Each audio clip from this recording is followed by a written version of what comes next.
नारायण जय जय विठ्ठल बोलो नारायण जय जय विठ्ठल लक्ष्मी नारायण रंग रंग विठ्ठल लक्ष्मी नारायण रंग रंग विठ्ठल गोविंद विठ्ठल गोपाल विठ्ठल गोविंद विठ्ठल गोपाल विठ्ठल श्रीरंग विठ्ठल पांडुरंग विठ्ठल श्रीरंग विठ्ठल पांडुरंग विठ्ठल बोलो नारायण जय जय विठ्ठल बोलो नारायण जय जय विठ्ठल जय जय विठ्ठल जय जय विठ्ठल जय जय जय विठ्ठल जय जय जय विठ्ठल जय जय जय जय विठ्ठल जय जय जय जय विठ्ठल सर्वत्र गोविंद नाम संकीर्तनम गोविंद गो जय बोल सद्गुरुनाथ महाराज की जय രാജസൂയം കഴിഞ്ഞ് 76 77 രണ്ട് അധ്യായങ്ങളിൽ ശാൽവ യുദ്ധത്തെക്കുറിച്ചാണ് വർണ്ണിക്കുന്നു. ശിശുപാലനുടെ സഖാവാണ് ശാൽവൻ. ശിശുപാലന ഭഗവാൻ രാജസൂയത്തിൽ നിഗ്രഹിച്ചപ്പോൾ ശാൽവൻ എന്തു ചെയ്തു? യാദവന്മാർ ഇല്ലാതാക്കണം വിചാരിച്ച് മഹാദേവനെക്കുറിച്ച് തപസ് ചെയ്തു.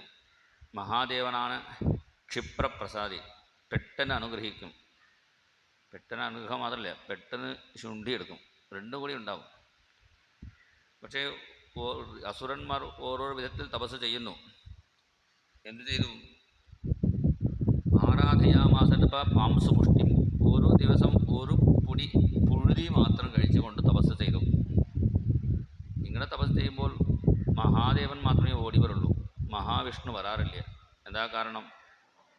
ഇങ്ങനെ ആഗ്രഹം പിടിച്ച് ചെയ്യുന്നവർ വേണ്ടാത്ത കാര്യം ചോദിക്കും, അത് കൊടുക്കാൻ പറ്റുന്നില്ല വിചാരിച്ച് മഹാവിഷ്ണു ഇങ്ങനെ ഉറക്കണ്ണടിച്ചിരിക്കും. മഹാദേവൻ വന്ന് ചോദിച്ചു, എന്താണ് വേണം? അപ്പോൾ പറഞ്ഞു, അഭേദ്യം കാമകം വവ്രേ ശയാനം വൃഷ്ണിഭീഷണം. ഒരു ആയുധം കൊണ്ടും ഭേദിക്കാൻ പറ്റാതെ ചിന്തിക്കുന്ന സ്ഥലത്തിൽ ഓടിയെത്തുന്ന ഒരു വിമാനം എനിക്ക് വേണം. ആ വിമാനത്തിൻ്റെ പേരാണ് സൗഭം എന്ന പേര്. യാദവന്മാരെ പേടിപ്പിക്കുന്ന ഒരു വിമാനം വേണം പ്രാർത്ഥിച്ചു. ഉടനെ മഹാദേവൻ മയൻ എന്ന പേരുള്ള അസുരനോട് വിമാനം ചെയ്ത് കൊടുക്കാൻ പറഞ്ഞു. അത് വെച്ചാണ് ഇയാൾ ഇടയ്ക്കിടയ്ക്ക് ഇങ്ങനെ പോകും. എല്ലാ രാജാക്കളെയും വധം ചെയ്യുമ്പോൾ ഈ ശാൽവരാജനോട് യുദ്ധം ചെയ്തു പരശുരാമൻ. കുറേ കാലം യുദ്ധം ചെയ്തു. അപ്പോഴാണ് സനകാദികൾ വന്ന് പറഞ്ഞു, ഈ സൗഭനെ മഹാവിഷ്ണു കൃഷ്ണാവതാരത്തിൽ വധിച്ചോളും, നിങ്ങൾ ബുദ്ധിമുട്ടേണ്ട എന്ന് പരശുരാമനോട് പറഞ്ഞു. ഭട്ടത്തിരി വർണ്ണിക്കുന്നു. ഈ രാജാവിന് സ്വന്തം വിമാനമുണ്ട്, എവിടെ വേണമെങ്കിലും പറന്ന് ചെല്ലാൻ വിചാരിച്ചിട്ടാണ് അംബികെ അംബാലികെ അമ്പൈ. ഈ അമ്പ ഈ രാജനെ പ്രേമിച്ചു. പിന്നെ ആ കഥയൊക്കെ മഹാഭാരതത്തിൽ പ്രസിദ്ധമാണ്. ഇപ്പോൾ ഭഗവാൻ രാജസൂയയാഗത്തിന് ഇവിടെ വന്നിട്ടുണ്ട്, ഇന്ദ്രപ്രസ്ഥത്തിന്, ഡൽഹിക്ക്. അപ്പോൾ അവിടെ യാദവന്മാർ നാഥൻ ഇല്ലാതിരിക്കുന്നു. കാരണം പ്രധാനപ്പെട്ട ആളുകളൊക്കെ ഇവിടെ ഉണ്ടല്ലോ, അതുകൊണ്ട് അവിടെ യുദ്ധത്തിന് പോയി. ആ സമയത്ത് ഭഗവാന്റെ പുത്രൻ പ്രദ്യുമ്നനാണ് യുദ്ധം ചെയ്യുന്നു. ഇവിടെ പറയുന്നു, കുറേ നാൾ യുദ്ധം നടക്കുന്നു. അലാത ചക്രവത് ഭ്രാമ്യത്ത് 21 നാളുകളിലേറെ അവിടെ യുദ്ധം നടക്കുന്നു. നതത്യജോരണം സ്വം സ്വം ലോകദ്വയ ജിഗീഷവഹ. അപ്പോൾ ശാൽവൻ്റെ അടിയേറ്റ് പ്രദ്യുമ്നൻ ഭഗവാന്റെ ജ്യേഷ്ഠപുത്രൻ മൂർച്ഛിതനായി വീണു. ആ സമയത്ത് ദാരുകൻ്റെ പുത്രൻ, ദാരുകൻ ഭഗവാനുക്ക് സാരഥി, ദാരുകൻ്റെ പുത്രനാണ് കൃഷ്ണപുത്രനായ പ്രദ്യുമ്നനുക്ക് സാരഥി. അയാൾ രഥം ഒന്ന് മാറ്റി കൊണ്ടുപോയി യുദ്ധസ്ഥലത്തിൽ നിന്നും. യുദ്ധം നടക്കുന്ന സ്ഥലത്തിൽ നിന്ന് രഥം അങ്ങ് തിരിച്ചു കൊണ്ടുപോയാൽ അതൊരു അപമാനമാണ്. പിന്നെ എഴുന്നേറ്റ് മൂർച്ഛിതനായ പ്രദ്യുമ്നൻ എഴുന്നേറ്റ് പറഞ്ഞു, ഇതുപോലെ എനിക്കൊരു അപകീർത്തി അപമാനം വന്നല്ലോ യുദ്ധത്തിൽ ഇങ്ങനെ പോയി ഇടയ്ക്ക്. അപ്പോൾ പറഞ്ഞു, സാരഥിയുടെ ധർമ്മമാണ്. യുദ്ധം ചെയ്യുന്ന ആൾ മൂർച്ഛിതനായാൽ വണ്ടി മാറ്റി കൊണ്ടാക്കണം. അത് ഞങ്ങളുടെ ധർമ്മം രക്ഷിക്കണം. അതുപോലെയാണ് രാവണൻ മൂർച്ഛിതനായപ്പോൾ രാവണൻ്റെ സാരഥി മാറ്റിക്കൊണ്ടുപോയി. ആ സമയത്താണ് അഗസ്ത്യൻ ആദിത്യഹൃദയമൊക്കെ ഉപദേശിച്ചു. പിന്നെ സാരഥിയോട് രാവണൻ ചുണ്ടിയെടുക്കുന്നു, ഇതേപോലെ എനിക്ക് ഒരു അപകീർത്തി ഉണ്ടാക്കിയല്ലോ എന്ന്. അപ്പോൾ സാരഥി പറഞ്ഞു, ഞാൻ എൻ്റെ ധർമ്മമാണ് ചെയ്തു പറഞ്ഞ ശേഷം സാരഥി നന്നായി ഓട്ടിയാലേ യുദ്ധം ചെയ്യാൻ പറ്റുള്ളൂ. പിന്നെ സാരഥിക്ക് ഒരു കങ്കണം രാവണൻ കൊടുത്തു എന്നൊക്കെ കഥ ഉണ്ട് വാൽമീകി രാമായണത്തിൽ. അതേപോലെയാണ് ഇവിടെയും യുദ്ധം തൃണവരാത്രത്ത് 28 ദിവസമാണ് യുദ്ധം നടന്നു എന്ന് പറയുന്നു. യുദ്ധം തൃണവരാത്രം തത് അഭൂത് തുമലബുൽബണം. ഇങ്ങനെ യുദ്ധം നടക്കുമ്പോഴാണ് ഭഗവാനുക്ക് ഇടത്തേക്ക് സ്പന്ദിക്കാൻ തുടങ്ങി. അപ്പോൾ ഭഗവാനുക്ക് മനസ്സിലായി എന്തോ അപകടം നടക്കുന്നുണ്ടെന്ന്. ഉടനെ ഭഗവാൻ ദാരുകണി വിളിച്ചുകൊണ്ട് ഇന്ദ്രപ്രസ്ഥത്തിൽ ഇവിടെ വന്നപ്പോഴാണ് കൃത്യം സൗഭ വിമാനം ഉള്ളത് കൊണ്ടാണ് സൗഭൻ എന്ന് പറയാറുണ്ട്, ഷാൽവൻ എന്ന് പറയാറുണ്ട്. ഷാൽവദേശത്തിൻ്റെ രാജ ഷാൽവൻ, സൗഭ വിമാനമുള്ള ആൾ സൗഭൻ, രണ്ടും പറയാം. സൗഭഞ്ച ശാൽവരാജഞ്ച ദാരുകം പ്രാഹ കേശവ. ഉടനെ ഭഗവാൻ പറഞ്ഞു, വേഗം ഈ സൗഭനെ ഈ സൗഭ വിമാനത്തെയും ഈ രാജാവിനെ നമുക്ക് നിഗ്രഹിക്കണം എന്ന് പറഞ്ഞ് ഭഗവാൻ ഗരുഡക്കൊടിയോടെ അവിടെ എത്തിയപ്പോൾ ആദ്യം എന്ത് ചെയ്തു, ബലരാമനെ പറഞ്ഞു വിട്ടു ദ്വാരകയ്ക്ക്. ഉള്ളിൽ ചെന്ന് അച്ഛനമ്മമാരെ നോക്കിക്കൊള്ളൂ. കാരണം ഈ ശത്രുക്കളൊക്കെ എന്ത് ചെയ്യും, നേരിട്ട് നമ്മുടെ യുദ്ധം ചെയ്യാൻ പറ്റില്ലെങ്കിൽ എന്ത് ചെയ്യും, നേരെ നമ്മുടെ അച്ഛനെയോ അമ്മനെയോ അല്ല ഭാര്യയോ കൊണ്ട് അവരെ പീഡിപ്പിക്കും. ഇപ്പം ഞാൻ പറയുന്ന കേൾക്കില്ലെങ്കിൽ നിങ്ങൾ ഭാര്യയെ വിട്ടും, നിങ്ങളെ അച്ഛനെ കൊല്ലും. ഇതൊക്കെ ശത്രുക്കളെ ദുഷ്ടന്മാരുടെ സ്വഭാവമാണ്. അതുപോലെ ഇവിടെ യുദ്ധം ചെയ്തുകൊണ്ടിരിക്കുമ്പോൾ എന്തായി, ഭഗവാന്റെ ശാർംഗം പോലും കയ്യിൽ നിന്നും വീണുപോയി. അത്ര ഭയങ്കര യുദ്ധം ചെയ്തു ശാൽവൻ. യുദ്ധം ചെയ്യുമ്പോൾ പെട്ടെന്ന് മറഞ്ഞു പോയപ്പോൾ ഭഗവാൻ എവിടെ പോയി ഇങ്ങനെ ആലോചിച്ചിരിക്കുമ്പോഴാണ് പെട്ടെന്ന് വസുദേവനെ കൊണ്ടുവന്നു. കൃഷ്ണനോട് പറഞ്ഞു, വെറുതെ ഭഗവാൻ പറഞ്ഞിട്ട് കാര്യമില്ലേ, നിനക്ക് ശക്തി ഉണ്ടെങ്കിൽ എൻ്റെ അച്ഛനെ രക്ഷിച്ചോളൂ എന്ന് പറഞ്ഞ് ഈശശ്ചേത് പാഹി ബാളിശ പറഞ്ഞ് വാളെടുത്ത് വസുദേവൻ്റെ കൃഷ്ണൻ്റെ അച്ഛൻ്റെ തല മുറിച്ചിങ്ങനെ വീഴ്ത്തിയപ്പോഴാണ് സങ്കടപ്പെട്ടു ഭഗവാൻ. കഥം രാമം അസംഭ്രാതം, ബലറാമേട്ടനെയാണ് ഞാൻ അവിടെ കാവലക്ക് വച്ചിരുന്നു, രാമൻ ഉറങ്ങാറേ ഇല്ലേ, എന്നിട്ടും രാമനെ തോൽപ്പിച്ച് അച്ഛനെ കൊന്നല്ലോ എന്ന് ഭഗവാൻ വിഷമിക്കുമ്പോഴാണ് പിന്നെ കാര്യം മനസ്സിലായി, അത് സ്വന്തം അച്ഛനില്ലേ, അച്ഛനെപ്പോലെ ഒരു ബൊമ്മയാണെന്ന്. എങ്ങനെ ഇന്ദ്രജിത്ത് രാമായണ യുദ്ധത്തിൽ ഒരു മായാസീതയെ വധിച്ചുവോ അതേപോലെ ഒരു മായാ വസുദേവനെയാണ് കൊന്നെന്ന് മനസ്സിലാക്കി പിന്നെ തൻ്റെ ഗദ മൂലം സൗഭൻ ആ വിമാനത്തെയും പിന്നെ സാൽവണിയും ഭഗവാൻ വധിച്ചു എന്നാണ് ഇവിടെ പറയുന്നു. തത് കൃഷ്ണഹസ്തേരിതിയാ വിചൂർണിതം പപ്പാതോയെ ഗദയാ സഹസ്രഥ. അതിനുശേഷം ചക്രം കൊണ്ട് ശാൽവനെ വധിച്ചു. ശാൽവനെ വധിച്ചപ്പോൾ എന്താ, ഈ ശാൽവൻ്റെ ഒപ്പം വേറൊരാൾ കൂടെ ഉണ്ടായിരുന്നു, ദന്തഭക്തൻ. ഇവനാണ് വിജയൻ്റെ അവതാരം. ആ ദന്തഭക്തൻ ഗദയുമായി യുദ്ധത്തിന് വന്നു. അപ്പോൾ ഗദ കൊണ്ട് തന്നെ അവനെയും അടിച്ച് ഭഗവാൻ അവനക്കും മുക്തി കൊടുത്തു. കോണാമ കസ്യ സുഹൃതം കഥമിത്യവേയാത്. ഭട്ടത്തിൽ പറയുന്നു, ആർക്ക് എന്താണ് സുഹൃതം പറയാൻ പറ്റുന്നില്ലേ, ഭഗവാന്റെ കൈ കൊണ്ട് ഇവർക്കൊക്കെ മുക്തി കിട്ടുന്നുണ്ടല്ലോ എന്ന് അത്ഭുതപ്പെടുന്നു. അതിനുശേഷമാണ് മഹാഭാരത യുദ്ധം തുടങ്ങി. മഹാഭാരത യുദ്ധത്തിൽ പങ്കെടുക്കാതെ ബലരാമസ്വാമി തീർത്ഥയാത്രയായി പോകുന്നു. അങ്ങനെ തീർത്ഥയാത്രയായിട്ട് പോകുമ്പോഴാണ് നൈമിഷാരണ്യ ക്ഷേത്രത്തിൽ രോമകർഷണ വധിച്ചു. അദ്ദേഹമാണ് കഥ പറയുന്ന ആൾ, അദ്ദേഹത്തിനെ വധിച്ചു. അപ്പോൾ ഋഷീശ്വരന്മാർ പറഞ്ഞു, ഞങ്ങളാണ് കഥ പറയാൻ ഏർപ്പാടാക്കിയത്, ഞങ്ങൾക്ക് കഥ പറയാൻ വേറെ ആൾ ഏർപ്പാടാക്കണം. അപ്പോൾ അദ്ദേഹത്തിൻ്റെ പുത്രനെ ഏർപ്പാടാക്കി. എന്നാലും പാപം ചെയ്തു പോയല്ലോ, അതിന് പ്രായശ്ചിത്തം വേണം. ഭഗവാൻ തന്നെ ചോദിക്കുന്നു, എങ്ങനെ കരിഷ്യേ വധനിർവേശം ലോകാനുഗ്രഹ കാമിയ നിയമ പ്രഥമേ കൽപ്പേ. ഉത്തമമായ പ്രായശ്ചിത്തം പറഞ്ഞോളൂ. കാരണം പ്രായശ്ചിത്ത പറയുന്നവരൊക്കെ 3 ചാർത്ത് വെച്ചിട്ടുണ്ടാവും. കൂടുതൽ പണമുള്ളവർക്ക് ഒരു പ്രത്യേകം.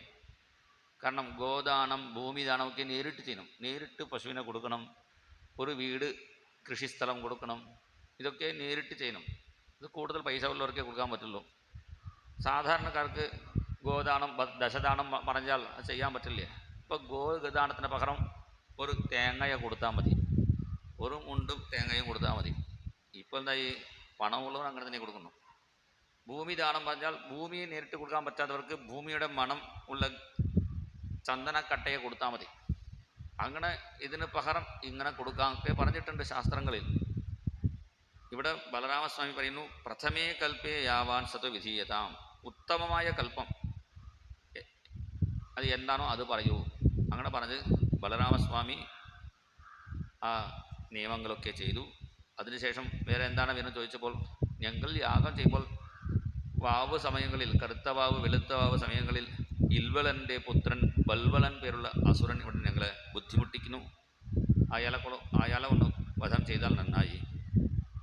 കാരണം ഒരു സത്തായ ഒരാളെ വധിച്ചതിന് പകരം ദുഷ്ടനായ ഒരാളെ വധിച്ചാൽ അത് ശരിയാവും. ശരി ഭഗവാൻ കാത്തിരുന്നു. അതേപോലെ നല്ല കറുത്ത കളറിൽ ഈ ഋഷീശ്വരന്മാർ യാഗം ചെയ്യുമ്പോൾ അമേധ്യമായ വസ്തുക്കളൊക്കെ അവിടെ ആകാശത്തിൽ നിന്നും പ്രയോഗം വീശി. ഈ ബൽവളൻ ആകാശത്തിൽ നിന്ന് യുദ്ധം ചെയ്യുമ്പോൾ സാധാരണക്കാർക്ക് യുദ്ധം ചെയ്യാൻ പറ്റില്ല.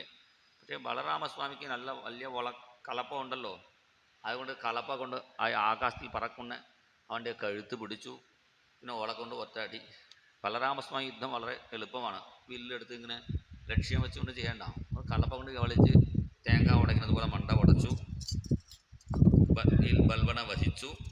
ബൽവനെ വധിച്ച ശേഷം ഋഷീശ്വരന്മാർക്ക് ബലരാമസ്വാമിക്ക് അഭിഷേകം നടത്തി.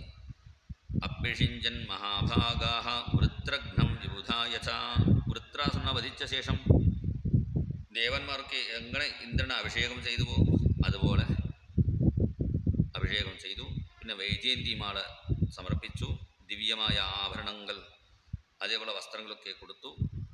അതിനുശേഷം ബ്രാഹ്മണന്മാർ ഒപ്പം വന്നു. കാരണം ഓരോരോ തീർത്ഥയാത്ര പോകുമ്പോൾ അവിടെ സങ്കല്പം ചെയ്യണം, കുളിക്കണം, ദാനധർമ്മമൊക്കെ ചെയ്യണ്ടേ. മന്ത്രം പറയാൻ ബ്രാഹ്മണന്മാരെയും വിളിച്ചുകൊണ്ടാണ് പുറപ്പെട്ടു അദ്ദേഹം. സ്നാത്വാ സരോവരമകാത്ത് പറഞ്ഞില്ലേ ആദ്യം മാനസ സരസ്. നമ്മുടെ ഭാരതദേശത്തിൽ പ്രധാനപ്പെട്ട 4 സരസ്സുകളാണ് തീർത്ഥക്കുളം. മാനസ സരസ് പറയുന്നത് ഹിമാചലത്തിലാണ്. പിന്നെ ബിന്ദു സരസ് ഗുജറാത്തിലാണ്. പിന്നെ നാരായണ സരസ് നമ്മുടെ ഗുരുവായൂരിൽ. പമ്പ സരസ് കർണാടകത്തിൽ. പമ്പാവാണ് ഹംപ ഇപ്പോൾ പറയുന്നു. കാരണം കന്നഡത്തിൽ പാവൊക്കെ ഹാവായിട്ട് പറയും. ഹംപ. 10 പറഞ്ഞാൽ നമ്മൾ അവർ 10 പറയും. ആ പമ്പാവാണ് ഇപ്പോൾ ഹംപി എന്ന പേരിൽ അറിയപ്പെടുന്നു. അവിടെയാണ് പമ്പ സരസ്. ഇങ്ങനെ 4 തീർത്ഥക്കുളം. അതിൽ പ്രധാനപ്പെട്ട കുളമാണ് സരസ്. മാനസ സരസിൽ കുളിച്ചു. അതിൽ നിന്നും യാത്ര പുറപ്പെട്ട് പ്രയാഗ ക്ഷേത്രത്തിലേക്ക് വന്നു. അവിടെ കുളിച്ചു. ഓരോരോ മാസത്തിൽ ഓരോ പുണ്യ നദികളിൽ കുളിച്ചാൽ വിശേഷമാണ്. കുംഭമാസത്തിൽ പ്രയാഗ ക്ഷേത്ര ഗംഗയിൽ കുളിച്ചാൽ വിശേഷമാണ്. തുലാമാസത്തിൽ കാവേരിയിൽ കുളിച്ചാൽ വിശേഷമാണ്. വൃശ്ചിക മാസത്തിൽ യമുനയിൽ കുളിച്ചാൽ വിശേഷമാണ്. അങ്ങനെ ഓരോ സമയത്തിൽ ഓരോ നദികളുടെ പ്രാധാന്യം. സ്നാത്വാ സന്തർപ്യ ദേവാദിൻ ജഗാമപുലഹാശ്രമം. പിന്നെ വീണ്ടും നേപ്പാള ദേശത്തിലേക്ക് ചെന്നു. ഗോമതിയും ഗണ്ഡകിയും സ്നാത്വ. ഗോമതി നൈമിശാരണ്യത്തിലാണ് ഗോമതി നദി, അതിൻ്റെ ഉദ്ഭവസ്ഥാനം. ഗണ്ഡകി ഭഗവാന്റെ കവളിൽ നിന്നും വിയർത്ത് വന്നു. നാരായണ ഭഗവാന്റെ അങ്ങനെ കപോലത്തിൽ നിന്നും വിയർത്ത് വന്ന തീർത്ഥമാണ് ഗണ്ഡകി നദിയായി ഓടുന്നു. പിന്നെ വിപാശാം ശോണ ആപ്ലുത. വിപാശ പാശത്തെ നീക്കിയ നദി. വസിഷ്ഠൻ തൻ്റെ പുത്രന്മാർ മരിച്ചപ്പോൾ വളരെ ദുഃഖിതനായി തൻ്റെ ശരീരത്തിൽ കയറ് കെട്ടി അങ്ങനെ നദിയിൽ വീണ് മരിക്കാൻ തീരുമാനിച്ചു. അങ്ങനെ അദ്ദേഹം നദിയിൽ വീണപ്പോൾ ആ നദീദേവത എന്ത് ചെയ്തു? ആ പാശമൊക്കെ അഴിച്ചു വിട്ട് അദ്ദേഹത്തിനെ കരയിലാക്കി. പാശം അഴിച്ചു വെച്ചത് കൊണ്ടാണ് വിപാശ ആ നദിയുടെ പേര്. പിന്നെ ശോണ എന്ന നദി, അവിടെ കുളിച്ചു. പിന്നെ ഗയാക്ഷേത്രത്തിലേക്ക് ചെന്നു. ഗയാം ഗത്വാ പിതൃനിഷ്ഠ ഗംഗാസാഗര സംഗമേ. ഗയാക്ഷേത്രത്തിൽ ചെന്നു, പിതൃക്കളെ സന്തോഷിപ്പിച്ചു. പിന്നെ ഗംഗാസാഗര സംഗമം കൽക്കത്ത, അവിടെയാണ് ഗംഗാസാഗര സംഗമം. കപിലമുനി ആശ്രമം അവിടെയാണ്. അവിടെ പോയി സ്നാനം ചെയ്തു. ഉപസൃത്യ അതിൽ നിന്നും പിന്നെ ദക്ഷിണദേശത്തിൽ വന്നു.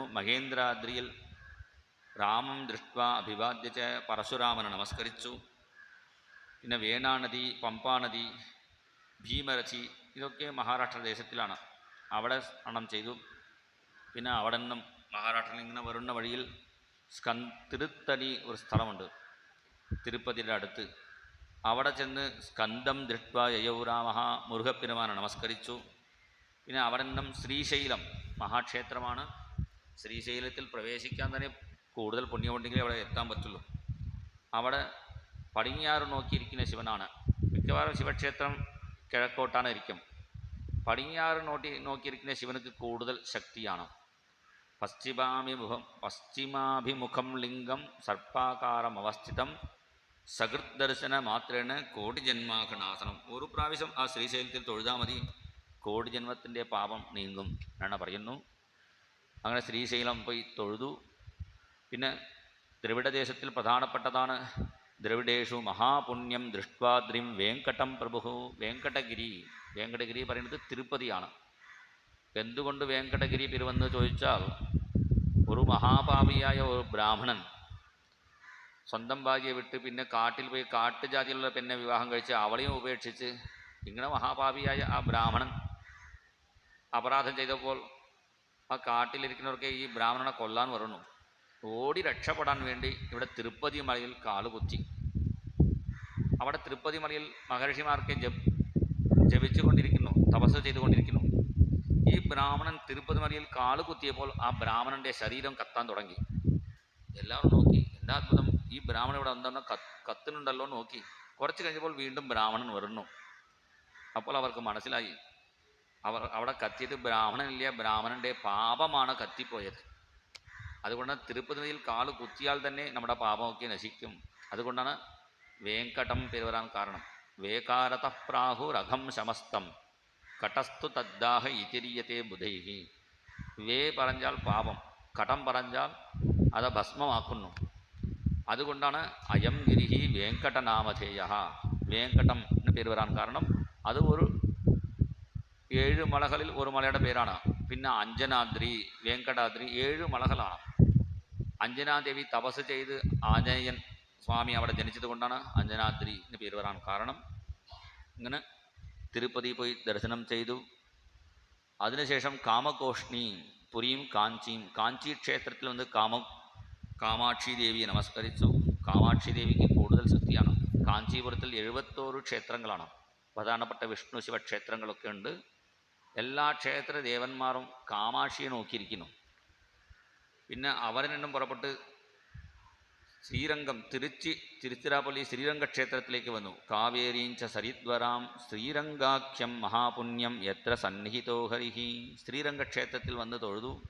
ശ്രീരംഗക്ഷേത്ര പെരുമാളെ തൊഴുതാൽ 108 വിഷ്ണു ക്ഷേത്രം തൊഴുതതിൻ്റെ പുണ്യമുണ്ടാവും. അതിനുശേഷം ഋഷഭാദ്രിയും, മധുരയിൽ ഒരു വിഷ്ണു ക്ഷേത്രമുണ്ട് മലയുടെ മുകളിൽ, അഴഹർ മല എന്നാണ് പേര്. അവിടെ തൊഴുതു. അതുകൊണ്ട് ഇവിടെ എടുത്തു പറയുന്നു ദക്ഷിണാം മധുരാം തഥാ. മധുര പറഞ്ഞാൽ ഉത്തര ഭാരത മധുരയില്ല, ദക്ഷിണ ദേശത്തിലുള്ള മധുര. അവിടെ തൊഴുതു. അവിടെ മീനാക്ഷി ദേവിയെ തൊഴുതു. അവിടെ നിന്നും സാമുദ്രം സേതുമഗമത്, രാമസേതു പറയുന്ന രാമേശ്വരത്തിൽ പോയി സ്നാനം ചെയ്തു. രാമേശ്വരത്തിൽ സേതു ദർശനജം പുണ്യം ശേഷേനാപി നിഗണ്യത്തെ. രാമേശ്വരൻ നോക്കിയാൽ തന്നെ അതിൻ്റെ പുണ്യം പറയാൻ പറ്റുന്നില്ല പറയുന്നു. പിന്നെ കുളിക്കരുടെ പുണ്യം എങ്ങനെ പറയാൻ പറ്റും? അത്രയും മഹിമ ഉള്ളതാണ് രാമേശ്വരം. അവിടെ രാമേശ്വരത്തിലാണ് മഹാദേവൻ എന്നെ അനുഗ്രഹിച്ചു എന്ന് രാമചന്ദ്ര മഹാപ്രഭു വാൽമീകി രാമായണത്തിൽ പറയുന്നു. അത്ര പൂർവം മഹാദേവ പ്രസാദം അകുരോത് പ്രഭു. മഹാദേവൻ എന്നെ അനുഗ്രഹിച്ച സ്ഥലമാണ് രാമേശ്വരം. ശ്രീരാമചന്ദ്ര പ്രഭു തന്നെ വാൽമീകി രാമായണത്തിൽ പറയുന്നുണ്ട്.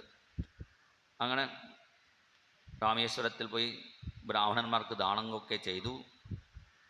സാമുദ്രം സേതുമഗത് മഹാപാതകനാസനം, അവിടെ 10,000 പശുക്കളെ ദാനം ചെയ്തു. പിന്നെ കൃതമാല പറയുന്നത് ഇവിടെ നെയ്യാറ്റിങ്കര അവിടെയും പറയാം. അവിടെ ചെന്നു. മലയഞ്ച കുളാചലം, അവിടെ അഗസ്ത്യ ആശ്രമമുണ്ട്, അദ്ദേഹത്തിന് നമസ്കരിച്ചു.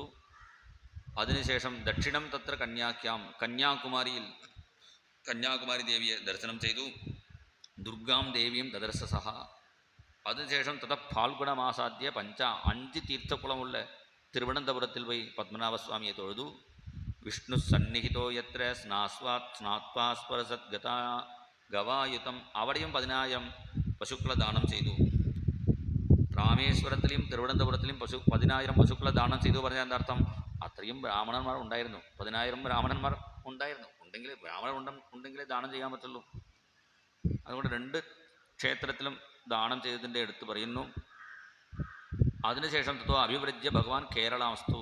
പിന്നെ തിരുവനന്തപുരത്തിൽ നിന്ന് ഇങ്ങനെ വരുന്നു. വർക്കളയിൽ ജനാർദ്ദന സ്വാമിയെ തൊഴുന്നു. പിന്നെ ഇവിടെ കോട്ടയം ഭാഗത്തിൽ ഇവിടെ ഏറ്റുമാനൂരപ്പൻ, വൈക്കത്തപ്പൻ എല്ലാവരെയും തൊഴുത്. ഇവിടെ കേരളത്തിൽ കൂടുതൽ അമ്പലം പറഞ്ഞത് കൊണ്ട് ഒന്നുകൊണ്ട് എടുത്തു പറയാൻ പറ്റില്ല. കേരളാണ് എന്ന് മൊത്തമായിട്ട് ബഹുവചനത്തിൽ പറഞ്ഞു. കേരളത്തിലുള്ള എല്ലാ ക്ഷേത്രവും തൊഴുതു. അങ്ങനെ പൊതുവായിട്ട് പറഞ്ഞു. കേരളാവസ്തു തൃകർത്തക്കാണ്. തൃകർത്തം പറഞ്ഞാൽ പിന്നെ മലപ്പുറം അടുത്ത ആ ഭാഗത്തുള്ള ക്ഷേത്രങ്ങളൊക്കെ തൊഴുതു. അങ്ങനെ തൊഴുതു. ഗോകർണാഖ്യം ശിവക്ഷേത്രം, ഗോകർണ വരെ ഈ കൊങ്കൺ വഴി കൂടി തന്നെ ചെന്നു. ഗോകർണാഖ്യം ശിവക്ഷേത്രം സാന്നിധ്യം എത്ര ദുർജടേഹേ. ഗോകർണം മഹാക്ഷേത്രത്തിൽ മഹാദേവനെ തൊഴുതു. പിന്നെ ആര്യാം ദൈപായനീം ദൃഷ്ട്വ, അവിടെ തന്നെ ആ ഭാഗത്തിൽ ഒരു ക്ഷേത്രമുണ്ട്, ദേവീക്ഷേത്രം, അവിടെ തൊഴുതു. പിന്നെ അവിടെ നിന്ന് ഷൂർപാർക്കം പറയുന്നത് മുംബൈയിൽ നല്ല സൂപ്പർ എന്ന സ്ഥലമുണ്ട്. അവിടെ ഒരു ദേവീക്ഷേത്രം, പാമ്പലി മഹാലക്ഷ്മി ദേവി ക്ഷേത്രമുണ്ട്. അവിടെ വന്ന് തൊഴുതു. ഷൂർപാർക്കമകാത്ഫലഃ. പിന്നെ ആ ഭാഗത്തിൽ വീണ്ടും ഗുജറാത്തിൽ തന്നെ ചെന്നു. താപിയും പയോഷ്ണിയും നിർമ്മിദ്യാം ഉപസ്പൃശ്യാത് ദണ്ഡകം പ്രവിശ്യരേവാമഗമത്യത്ര മാഹിഷ്മതീപുരി. പിന്നെ നർമ്മദാ തീരത്തിൽ കുളിച്ചു. ഇങ്ങനെ തീർത്ഥയാത്ര ചെയ്യുമ്പോൾ കൃത്യം കുരുക്ഷേത്രത്തിലെത്തി. ഇദ്ദേഹം കുരുക്ഷേത്രം പോവാതെ ബാക്കി ക്ഷേത്രത്തിൽ പോകാൻ കാരണം ഈ മഹാഭാരത യുദ്ധത്തിൽ ഈ ദുര്യോധനൻ മരിക്കുന്നത് കാണേണ്ട. കാരണം ദുര്യോധനൻ ശിഷ്യനാണ്. ശിഷ്യൻ മരിക്കുന്നത് കാണേണ്ട വിചാരിച്ചാലും പോയി. പക്ഷെ എന്തായി, ഇദ്ദേഹം തിരിച്ചു വന്നപ്പോൾ കൃത്യം ഭീമനും ദുര്യോധനും ഗദായുദ്ധം ചെയ്യുന്ന സമയമായിരുന്നു. ഗദായുദ്ധത്തിൽ ഭീമൻ ദുര്യോധനൻ്റെ തുടയ്ക്ക് അടിക്കുന്നത് കണ്ടു. ഗദായുദ്ധത്തിൽ അരക്കെട്ടിന് താഴെ അടിക്കാൻ പാടില്ല. പക്ഷേ ഭഗവാൻ ചെയ്തു, കൃഷ്ണൻ ഇടയ്ക്ക് തുട തട്ടി കാണിച്ചു കൊടുത്തു, അടിച്ചോളൂ. അതുകൊണ്ട് അടിച്ചു ഭീമൻ. അപ്പോൾ ബലരാമസ്വാമി പറഞ്ഞു, ഇത് തെറ്റാണ്. ഭീമനോട് യുദ്ധത്തിന് പുറപ്പെട്ടു. ഭീമനും യുദ്ധത്തിന് പുറപ്പെട്ടപ്പോഴാണ് ഭഗവാൻ പറഞ്ഞു, ഇത് അസീതൻ പേരുള്ള മഹർഷിയുടെ ശാപമാണ്. അസീതൻ എന്നെ തോന്നുന്നു. ഒരു മഹർഷി ദുര്യോധനക്ക് ഉപദേശം ചെയ്യാൻ വന്നപ്പോൾ അത് ഉപദേശം കേൾക്കാൻ ഇങ്ങനെ തുടതട്ടി അദ്ദേഹത്തിന് പരിഹാസം ചെയ്തു.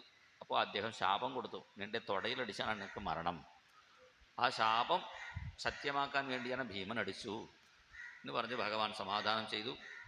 പിന്നെ ബലരാമനുക്ക് ദേഷ്യം കൃഷ്ണനോടും ആയി. അപ്പോൾ കൃഷ്ണനോട് യുദ്ധത്തിന് പുറപ്പെട്ടു. കൃഷ്ണനും കുരുക്ഷേത്രം പറഞ്ഞാൽ ഒരു യുദ്ധം നടത്തേണ്ടേ. ഓരോ ക്ഷേത്രത്തിൽ പ്രാധാന്യം ഓരോ ഉണ്ട്. കുരുക്ഷേത്രത്തിൽ പ്രാധാന്യം യുദ്ധമാണ്. അപ്പോൾ കൃഷ്ണനും ബലരാമനും അവിടെ യുദ്ധം ചെയ്തു. രസമായിട്ട് വർണ്ണിക്കുന്നു മഹാഭാരതത്തിൽ. കറുത്ത ഉളുന്തും വെളുത്ത ഉളുന്തും ചേർന്നാൽ എങ്ങനെയാണോ അതുപോലെ ബലരാമനും കൃഷ്ണനും യുദ്ധം ചെയ്തു. അവസാനം ബലരാമൻ പുറപ്പെട്ടു. പാണ്ഡവന്മാർ നല്ലവരാണ് എനിക്കറിയാം, പക്ഷേ അവർ ചീത്തയാവാൻ മോശമാവാൻ കാരണം കൃഷ്ണ നിൻ്റെ കൂട്ടുകെട്ടാണെന്ന് പറഞ്ഞ് കൃഷ്ണനെയും ചീത്ത പറഞ്ഞു. ബലരാമൻ ദേഷ്യത്തോട് പോയി ദ്വാരകയ്ക്ക് പോയി. ബലരാമൻ വീണ്ടും തീർത്ഥയാത്ര പോയപ്പോഴാണ് ബലരാമസ്വാമി തിരിച്ചു വരട്ടെ വിചാരിച്ച് ഭഗവാനും യുദ്ധമൊക്കെ സമർപ്പിച്ച് ദ്വാരകയിൽ കാത്തിരിക്കുന്നു ജ്യേഷ്ഠനക്ക് വേണ്ടി. അങ്ങനെ ജ്യേഷ്ഠനക്ക് വേണ്ടി കാത്തിരിക്കുമ്പോഴാണ് ആ ജ്യേഷ്ഠൻ്റെ സ്ഥാനത്തിൽ സുദാമ ബ്രാഹ്മണൻ എത്തിച്ചേരുന്നു. അതുകൊണ്ടാണ് സുദാമാവിനെ ഭഗവാൻ സത്കരിക്കുമ്പോൾ പര്യങ്കേ ഭ്രാതരോ യഥാ, ജ്യേഷ്ഠനെ എങ്ങനെയാണോ അതുപോലെ സത്കരിച്ചു എന്ന് പറയുന്നു സുഖാചാര്യനും. പര്യങ്കസ്ഥാം സ്ത്രീയം ഹിത്വ പരിഷ്വക്തോ അഗ്രജോ യഥാ എന്ന് സുദാമാവും പറയുന്നു, സുഖാചാര്യനും പറയുന്നു. ജ്യേഷ്ഠനെ സത്കരിച്ചതുപോലെ സത്കരിക്കുന്നു എന്ന് ബലരാമരുടെ തീർത്ഥയാത്രയാണ്. ഈ ബലരാമരുടെ തീർത്ഥയാത്ര സായം പ്രാതരനന്തസ്യ, ഈ അധ്യായം 79ാമത്തെ അധ്യായം. പ്രാതഃകാലത്തിലെയും സായങ്കാലത്തിലെയും ആരാണ് പഠിക്കുന്നുവോ അവർ ഭഗവാന്റെ ഇഷ്ടപ്പെട്ട ആളായി മാറും. വിഷ്ണോസ്സ ദയിതോ ഭവേത്, ഭഗവാന്റെ ദയിതനായി മാറും എന്ന് പറയുന്നു. അങ്ങനെ ഈ ബലരാമ തീർത്ഥയാത്ര പറയാൻ എന്താ കാരണം, നമ്മൾ തീർത്ഥയാത്ര ചെയ്തില്ലെങ്കിലും ഈ വെയിൽ കാലത്ത് ഇവിടെ നിന്ന് ഇത് വായിച്ചാൽ മതി, കേട്ടാൽ മതി, മുഴുവനും തീർത്ഥയാത്ര ചെയ്ത ഗുണഫലം ഉണ്ടാവും. അപ്പോൾ ബലരാമസ്വാമിയോടൊപ്പം നമുക്കും ആ തീർത്ഥങ്ങളെ സ്മരിക്കാനുള്ള ഭാഗ്യമുണ്ടായി.